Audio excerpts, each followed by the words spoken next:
Modern music owes a lot to these pioneers. Hey everyone, I'm Rebecca and welcome to Watch Mojo. Today we're counting down our picks for the top 10 moments that defined rock. The explosion caused a momentary breakdown in transmission across America. That means we're looking at crucial moments in rock history that changed the genre or defined a generation.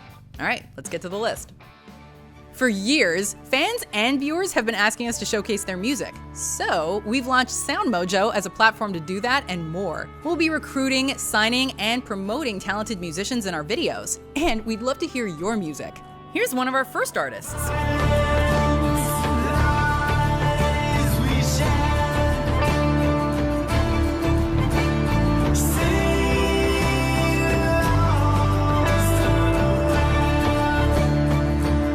Send us your best recorded song via the submission form in the link below. Number 10. David Bowie's Ziggy Stardust and the Rise of Glam-Rock. David Bowie created multiple alter egos throughout his career, but this bisexual alien rock star was the most iconic. First unveiled in the early 1970s when the general public was far from accepting glam rock entertainers and progressive sexuality in general, Ziggy Stardust was a bold and controversial persona. Partially inspired by former lead singer of the Playboys, Vince Taylor, Ziggy saw Bowie's live shows take on a more dramatic theatrical tone, while continuing the themes of space travel that always interested the singer. The character only lasted for one album, but Ziggy's legacy lives on. Number 9. Nirvana performs at the VMAs. It's hard to imagine the music scene of the early 90s without Nirvana. They were everywhere. In 1992, the band was at their peak, and MTV had finally started to give them their due after originally refusing to air Smells Like Teen Spirit. Kurt Cobain, Dave Grohl, and Chris Novoselic were set to steal the show with a slot at the VMAs, but were not given the go-ahead to play Rape Me. As the poster boys for their generation, the group rebelled by opening with a few chords from their ode to self-hate before moving on to a subdued performance of Lithium. Number 8. Bill Haley's Rock Around the Clock. It might not have been the first rock and roll song released, but Rock Around the Clock brought the genre into the mainstream. Originally released as a B-side, it performed okay but failed to leave much of a lasting impression. Bill Haley's rock anthem was catapulted to fame after being used during the opening credits of Glenn Ford's Blackboard Jungle. Due to the film's depiction of teenage rebellion and delinquency, Rock Around the Clock came to represent the youth of the time, who eventually propelled it to the top of the Billboard charts in 1955. Number 7. Queen steals the show at Live Aid. Describing Freddie Mercury as a phenomenal live performer is about as controversial as saying the sun will rise tomorrow morning. But after rising to superstardom in the 70s, the British group had lost some of their magic by the mid-80s, which meant that their set at the time wasn't exactly the most anticipated of performances. That's what made this now historic performance in 1985 so monumental.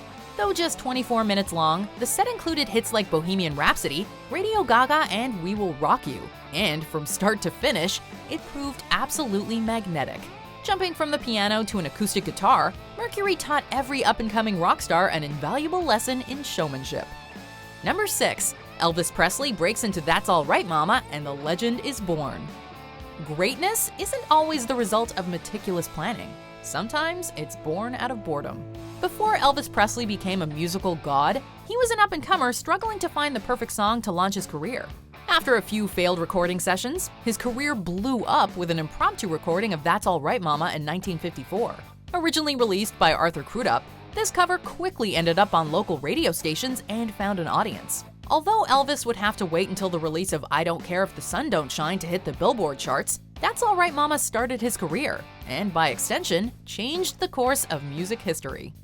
Number 5. The Who smashes their instruments for my generation. The Smothers Brothers Comedy Hour served as a source of political satire and a platform for musicians to reach their audience. Over its less than 3-year run, there were few moments as controversial or fondly remembered as The Who's explosive performance in 1967. Known for their love of smashing instruments, the band often had Keith Moon set up a small detonator in his drum set so it could go off during the climax of their performance. But this time, it was filled with a bit more ammunition than usual. When Pete Townsend smashed his guitar into the kit, the whole stage went up in smoke, singeing his hair and knocking the show off air. Number 4. Bob Dylan goes electric at the Newport Folk Festival. By the mid-60s, the Like a Rolling Stone singer had become the de facto voice of his generation. Known mostly for folk music, Dylan started to move towards a more electric sound with his 5th album. The legendary performer challenged expectations during a performance at the Newport Folk Festival in 1965, his very first electric performance. Dylan performed with a full electric band, and as the story goes, received a simultaneously warm and cold reception from the crowd before winning them all over with 2 final acoustic tracks. Dylan would not return to the festival for over 35 years. Number 3. Chuck Berry's Johnny B. Goode. Covered by everyone from the Beatles to Marty McFly, 1958's Johnny B. Goode might not be the original rock and roll song, but it is one of the first to reflect on the rock musician's journey.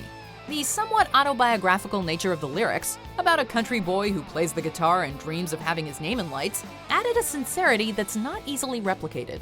More importantly, it created an enduring musical icon.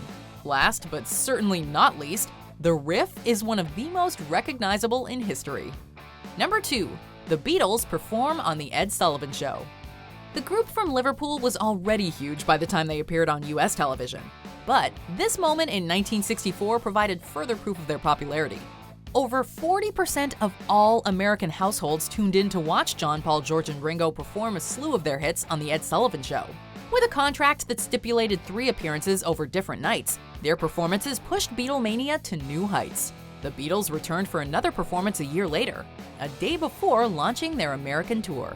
If there were one moment in rock history that you could be present for, which one would it be? Have you seen it already on this list, or could it be at number 1? To be honest, I cannot choose at all. So let's check out some honorable mentions, and then we'll see what the moment that defined rock is.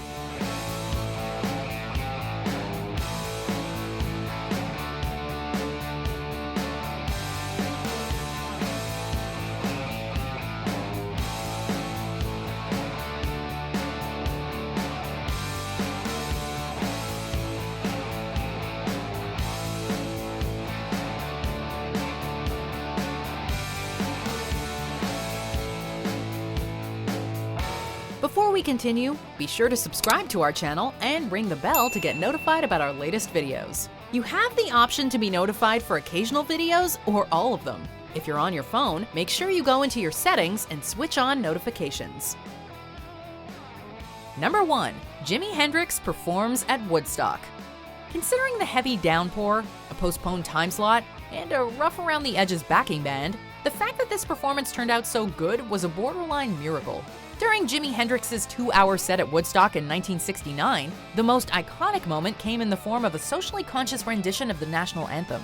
Using only his music, the legendary guitarist subverted the optimistic nature of the track in criticism of the Vietnam War and other violent issues plaguing the country at the time. For a 4-minute period, Hendrix teleported the massive crowd from Woodstock to another place. Do you agree with our picks? Let us know in the comments. And hey, if you're a fan of the song playing right now, be sure to check out the music video for it right here.